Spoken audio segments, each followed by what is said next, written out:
नमस्कार। आज आम्ही कळशी ग्रामपंचायत सरपंच सदस्य आणि आपले कुमार भाऊ कृषी अधिकारी तलाठी माझे आणि सर्व ग्रामस्थ आणि शेतकरी कळशीचे शेतकरी इथे जमलेले आहोत। जे काही अवकाळी पावसामुळे शेतीचं काही नुकसान झालं आहे त्यामुळे शेतकऱ्यांचं खूप नुकसानच झालं आहे। परंतु 50 ते कळशी आणि कृषी परिसर इथे जे काही शेतकरी इथे आले आहेत त्यांच्या बऱ्याच समस्या आहेत ते जाणून घेण्यासाठी अधिकारी आले। 50 ते 55 हेक्टर जागा जवळजवळ अवकाळी पाण्यासाठी गेली आहे। तर आपल्या महाराष्ट्र सरकारने ओला दुष्काळ म्हणून जाहीर करावं आणि जास्तीत जास्त सर्वांनाच अशी आर्थिक मदत मिळेल अशी मी विनंती करते। नमस्कार, मी केळशी ग्रामपंचायत सदस्य आहे। या ठिकाणी आपण बघताय आज काय परिस्थिती झालेली आहे की सगळ्यांनाच आपल्याला माहिती आहे की शेतकरी एकदा दिवाळी झाली की आपल्या कापणीची कामं चालू करतो, भात कापणी चालू होते।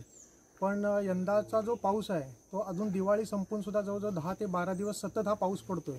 त्याच्यामुळे जे शेतकऱ्यांचं भात होतं ते सगळं भात ह्या ठिकाणी भिजून आणि वादळामुळे ते सगळं पाण्यात झोपलेलं आहे। अशा अवस्थेत शेतकरी आहे। शेतकऱ्याची ही अवस्था मला वाटतं ह्या ठिकाणी आमच्या तरी याच्यात पूर्ण याच्यात आम्ही पहिल्यांदा अशी पाहतोय की ह्या दिवसात एवढा मोठ्या प्रमाणात पाऊस पडतोय। सतत जवळजवळ 10 ते 12 दिवस पाऊस पडतोय। ह्या पावसामुळे सगळी शेती उद्ध्वस्त झालेली आहे। शेतकरी आता हवालदिल झालेला आहे। हातातोंडाशी आलेलं त्याचं जे भाताचं पीक होतं ते त्याला मिळणार नाहीच आहे। त्याच्यानंतर जो पेंडा आहे, जे वैरण आहे म्हणजे जी वैरण त्या ह्यांना लागते गुरांना, ती सुद्धा याच्यात नष्ट झालेली आहे। पेंडा भिजल्यामुळे कुसलेला आहे। त्याच्यामुळं आज पाठीमाग परिस्थिती बघाल तर ही अशी परिस्थिती सगळी झालेली आहे। अशा अवस्थेत शासनाने एक ओला दुष्काळ जाहीर करून एक वेगळा निकष लावून जसा घाटमाथ्यावरती जसं नुकसान भरपाई दिली जाते तशी आपल्याला कोकणातल्या शेतकऱ्याला या ठिकाणी नुकसान भरपाई मिळावी किंवा निसर्ग चक्रीवादळाच्या वेळी जसं एक निकष लावून हे नुकसान भरपाई देण्यात आली त्याप्रमाणे आज सरसकट सगळ्या शेतकऱ्यांना नुकसान भरपाई मिळावी। कारण त्याला आता हे भाताचं उत्पन्न अजिबात या ठिकाणी मिळणार नाही आहे। म्हणजे पूर्णपणे शेतकरी हा पूर्णपणे ह्या इथे शेतीच्या विषयात ह्या म्हणजे वर्षभर केलेली मेहनत ही सगळी फुकट गेलेली आहे आणि हे शेतीच्या दृष्टीने अतिशय घातक आहे। भविष्यात भातशेती लोक करतील की नाही असा इथं प्रश्न निर्माण झालेला आहे। त्यामुळं शासनाने याची दखल घेऊन ताबडतोब याचे सरसकट पंचनामे करून चांगली नुकसान भरपाई या ठिकाणी मिळावी अशी आमची सगळ्या ग्रामस्थांकडून आणि शेतकऱ्यांकडून विनंती आहे आपल्याला। धन्यवाद। यांनी बऱ्यापैकी माहिती सांगितली। मी महेंद्र शशिकांत रेवाळे, माजी सरपंच केळशी। आता बरीचशी माहिती पतिंगे साहेबांनी सांगितलेली आहे, परंतु आता बघायला गेला तर हा पावसाचा तिहेरी संकट आहे।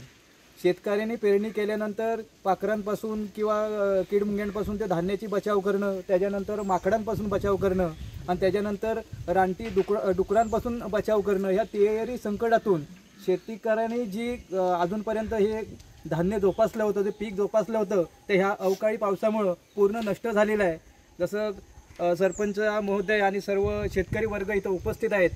शासनाला आमच्या सर्वांकडून विनंती आहे की जास्तीत जास्त सरसकट अशी नुकसान भरपाई सर्वांना मिळावी, हीच आमच्या सर्व शेतकरी वर्गांकडून शासनाला विनंती आहे। माझा पूर्ण व्यवसाय शेती आणि दुग्ध व्यवसाय। एकंदरीत माझं 2 हेक्टर शेती प्लॉट आहे, भात शेती आणि बागायत जो 1 एकर आहे। 2020 पासून जर बघतो केळशी हा कृषीप्रधान गाव आहे आणि 2020 पासून जे चक्रीवादळ आणि केळशी गावावर जे आपत्त्या येत आहे, नैसर्गिक आपत्त्या, तिथून इतका शेतकरी हा हतबल झालेला आहे तो आजपर्यंत पूर्ण डोक्यावर काढत नाही अशा परिस्थिती निर्माण झालेली आहे।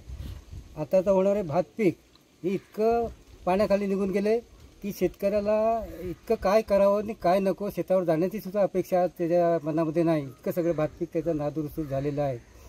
तेव्हा शासनाकडून याची योग्य ती दखल घेऊन जसं 2020 साली सरसकट केळशी गावासाठी नुकसान भरपाईचा आपल्याला मदत शेतकऱ्यांना केली गेली, त्या पद्धतीने याही वर्षी अशाच पद्धतीने सगळ्या सरसकट शेतकऱ्यांना नुकसान भरपाई करावी।